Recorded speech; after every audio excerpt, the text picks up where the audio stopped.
I, 24 years old female, am planning my wedding to my partner of almost 6 years. We got engaged at the end of November 2023, and we set our wedding date for September 2024. Before we get into the current situation, I want to provide a little context. When we were growing up, it was always abundantly clear that my sister, 20 years old female, was the family favorite. She was always given special privileges and talked about more highly than me. For this reason, we didn't get along during our childhood and most of our teenage years. After attending therapy as an adult, I came to understand that I couldn't hold my parents' treatment towards her against her because she was a child, and the only people to blame are my parents. After working through that, she and I became really close. For the past few years, we have been inseparable. She's my best friend, and I am hers. I asked her to be my maid of honor, MOH, and she was so excited.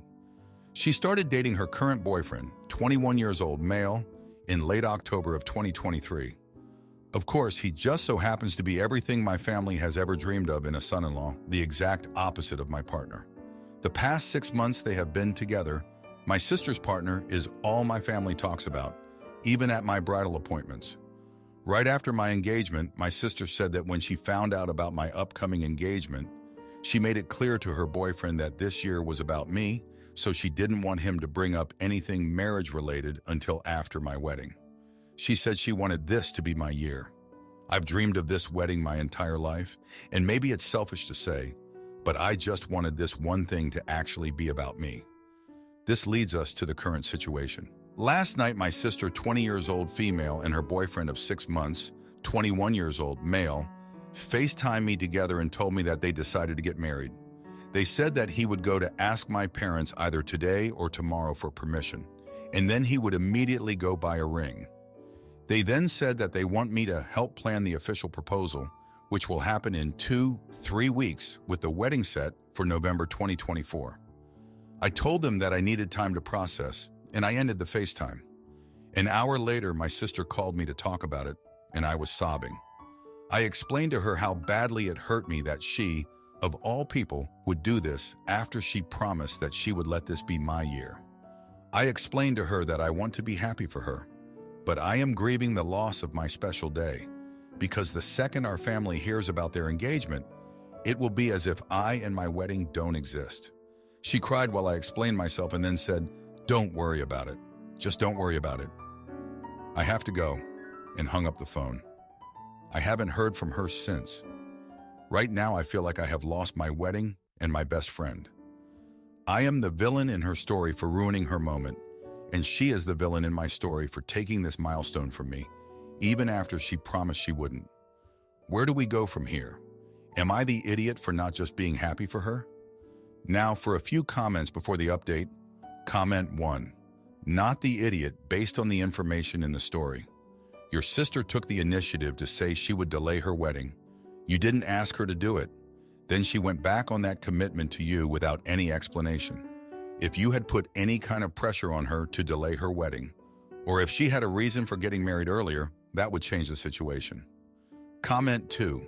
Not the idiot because your sister promised and knows how you feel about your family. While you do not own the year, it's odd how fast they are moving. Like crazy fast. Time to stop interacting with your family. Keep planning your wedding and don't involve them, or at least minimize their involvement. Now for the update. Hey everyone, thank you so much for your comments and support on my last post. It means a lot to me during this challenging time. I wanted to provide an update on what's been happening over the past 2 weeks since I shared my story. After the emotional phone call with my sister, I didn't hear from her for a few days. I was feeling lost and confused, unsure of how to navigate this situation without damaging our relationship further. I tried to focus on my own wedding planning, but it was difficult with the weight of the unresolved conflict hanging over me. About a week after our last conversation, my sister reached out to me and asked if we could meet up to talk things through. I agreed, and we met at a quiet cafe near our parents' house. When I arrived, I could tell that she had been crying. She apologized for how she had handled the situation and for not considering my feelings more carefully.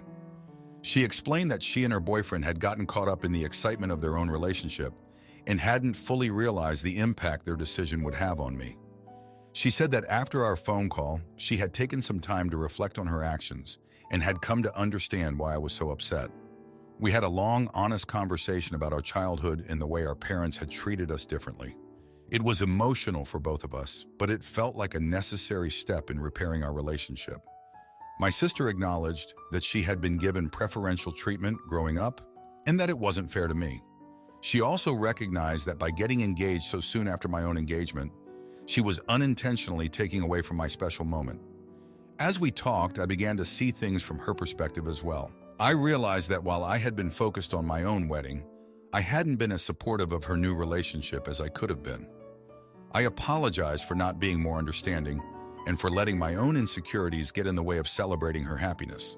We agreed that moving forward, we would make an effort to communicate more openly and to be more considerate of each other's feelings. My sister said that she and her boyfriend had decided to postpone their engagement announcement until after my wedding, to give me the space and attention I deserved during this time. I was touched by her gesture and felt a wave of relief wash over me. It felt like a weight had been lifted off my shoulders, knowing that my sister was willing to put my needs first and that we had found a way to work through this together. Over the past week, my sister has been by my side as I continue to plan my wedding. She's been a great source of support and has even helped me with some of the more stressful aspects of the planning process. It feels like our relationship is stronger than ever, and I'm grateful for the way this experience has brought us closer together. Of course, there are still some lingering issues to work through with our parents and their favoritism, but I feel more equipped to handle those challenges now that my sister and I are united. We've started having more open conversations with our parents about the way their actions have affected us, and while it's not always easy, it feels like a necessary step in building a healthier family dynamic. As for my wedding, things are coming together nicely. With my sister's support and the knowledge that I have her full attention and enthusiasm, I'm feeling more excited than ever about my big day. I know that there will be more challenges and obstacles to navigate in the future, but I feel confident that my sister and I can face them together. Thank you again for all of your advice and kind words. It means more to me than you know. My boyfriend lectured me on safe driving after my fourth car accident. But when I found out he's had more close calls than me, I took his car and sold it for a profit. I, 26-year-old female, recently got into a small car accident, which was not my fault, which resulted in an argument with my boyfriend, who insists I should stop driving and that I should take public transit. Public transit is okay in our city, but I still like having a car and the freedom it gives me. Unfortunately, in the 3 years we have been together, I have had 3 car accidents that were my fault and a fourth that wasn't. However, I'm actually decent and confident while driving outside of these incidents, and I plan on being a lot more careful moving forward. I just feel like I got a little unlucky.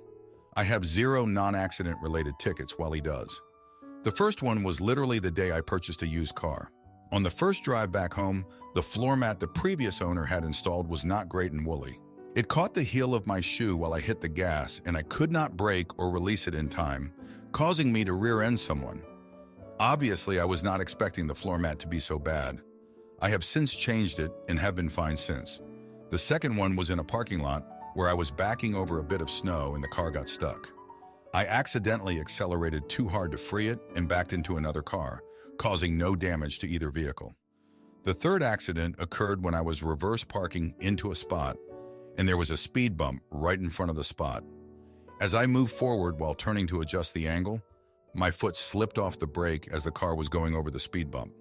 I accidentally hit the gas and drove into a parked car. The last accident happened because a spare tire came off a vehicle in front of me, and I stopped suddenly. The car behind me rear-ended me. I understand this is not the best, but he also had one accident that was his fault and far more near misses than I have ever had while I was in the car with him. Obviously, I am going to be more careful, but these really were one-time things, and the most recent one was not even my fault. I have never damaged his car and have always paid for any damages caused, either myself or via insurance. Edit, since people seem to have a problem with my footwear. I wasn't wearing heels for the second and third accidents, so I only had one where I was wearing them and at fault. I wear them regularly, but the last accident was literally not my fault, and I was in heels and braked very promptly. The first accident was addressed by changing the floor mat. Obviously, there are some shoes I do not drive in, and I change into something else if I do not have a good and stable feel of the pedals or find the shoes uncomfortable. This applies to some flats too. I can drive in heels as long as they have a flat part in the front of the shoe, as that is what makes contact with the pedals anyway, and have straps, a bit like these. Insert link here. Now, for a few comments before the update. Comment 1, you're the idiot. Not for not wanting to stop driving, but for downplaying the incidents. You've caused more accidents in 3 years than I have in 37 years. Improve your driving. You're a hazard, ETA. I changed my mind after reading your comments. Do stop driving, at least until you pull your head out of your butt and realize that you are a danger. Comment 2, you have had 4 accidents in 3 years. It does seem a bit excessive. Your insurance must be astronomical. You do sound a bit cavalier about things. I don't know. I am torn. Maybe you need a neon yellow car so others can stay away from you. You are both incredibly unlucky and somewhat clumsy. This may not be a good mix for driving. Sorry. Now for the update. Hey everyone. Thanks for reading my last post and for all the support and advice. It's been a wild couple of weeks since I last updated, and I wanted to fill you in on what's been going on. So after the accident that wasn't my fault, things were pretty tense between my boyfriend and me. We had a few more arguments about my driving, and he kept insisting that I should just give up my car and take public transit. I tried to explain to him that the accidents weren't a pattern and that I was going to be more careful, but he just wouldn't listen. A few days after my last post, we had a big blow-up fight about it. He started bringing up all my past accidents and saying that I was a danger on the road. I got defensive and started pointing out all the times he'd had close calls or gotten tickets. It was a mess. We both said some things we didn't mean, and I ended up storming out of the apartment. I crashed at my best friend's place for a couple of nights, just trying to clear my head. She's always been there for me, and it was good to have someone to talk to who wasn't judging me. She helped me see that maybe my boyfriend had a point about being more careful, but that he was going about it all wrong. When I finally went back home, things were still pretty frosty between us. We barely spoke for a few days, just kind of tiptoeing around each other. I think we were both still hurt and angry, but neither of us wanted to be the first to apologize. Then about a week after our fight, I had a doctor's appointment. It was just a routine checkup, but they did some blood work. A few days later, they called me back in and told me that I was pregnant. It was a total shock. My boyfriend and I had always been careful, and we'd never really talked about having kids. I didn't know how to tell him, especially with things being so tense between us. But I knew I had to. So that night, I sat him down and just blurted it out. He was stunned. We both were. But then he started crying and hugging me, telling me how happy he was and how much he loved me. It was like all the fights and tension just melted away. We started talking, really talking, for the first time in weeks. I told him how scared I was about being a mom, and he admitted that he'd been terrified of losing me after the accidents. We both apologized for the things we'd said and promised to work on communicating better. Since then, things have been a lot better between us. We're still figuring out how to navigate this new chapter in our lives, but we're doing it together.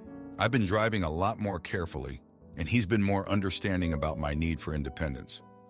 I'm still getting used to the idea of being a mom, but I'm excited too. It's going to be a big change, but I know we can handle it. And who knows, maybe this little one will be the best driver in the family. Anyway, that's what's been going on with me. Thanks again for all the support and advice. It really means a lot to have this community to turn to. My daughter searches for the son I gave up, and when he rejects her, she blames me. So I cut her off and show her actions have consequences. My older sister Mia gave a baby boy up for adoption when she was 18 years old. For many reasons, she did not want to raise him and did not have the means to anyway. Baby unaliving was something our parents, who she still lived with and took some time to get away from, did not agree with, and they expected Mia to raise the baby regardless of any circumstances. But they would not be helping. So Mia fled before she gave birth, and she put him up for adoption. I didn't see her until I turned 18 and fled our parents too. Then we reconnected. Mia went on to get married and have 3 children with her husband.